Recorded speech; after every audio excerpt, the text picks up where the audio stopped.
यूहन्ना का प्रकाशित वाक्य अध्याय 8। जब उसने 7वीं मुहर खोली तो स्वर्ग में आधे घंटे तक सन्नाटा छा गया।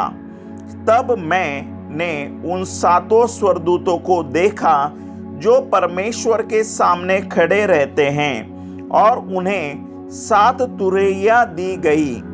फिर एक और स्वर्गदूत सोने का धूपदान लिए हुए आया और वेदी के निकट खड़ा हुआ, और उसको बहुत धूप दिया गया कि सब पवित्र लोगों की प्रार्थनाओं के साथ सोने की उस वेदी पर जो सिंहासन के सामने है चढ़ाए। उस धूप का धुआं पवित्र लोगों की प्रार्थनाओं सहित स्वर्गदूतों के हाथ से परमेश्वर के सामने पहुंच गया। तब स्वर्गदूत ने धूपदान लेकर उसमें वेदी की आग भरी और पृथ्वी पर डाल दी, और गर्जन और शब्द और बिजलियां और भूकंप होने लगे। तब वे 7 स्वर्गदूत जिनके पास 7 तुरहियां थीं उन्हें फूंकने को तैयार हुए। पहले स्वर्गदूत ने तुरही फूंकी, और लहू से मिले हुए ओले और आग उत्पन्न हुई, और पृथ्वी पर डाली गई, और पृथ्वी की 1/3 जल गई, और पेड़ों की 1/3 जल गई, और सब हरी घास भी जल गई।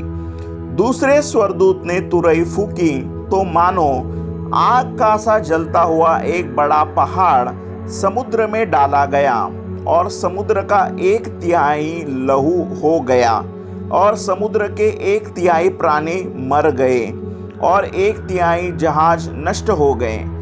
तीसरे स्वर्गदूत ने तुरही फूंकी, और एक बड़ा तारा जो मशाल के समान जलता था स्वर्ग से टूटा, और नदियों की 1/3 पर और पानी के सोतों पर आ पड़ा। उस तारे का नाम नागदोना है, और 1/3 पानी नागदोना सा कड़वा हो गया, और बहुत से मनुष्य उस पानी के कड़वे हो जाने से मर गए।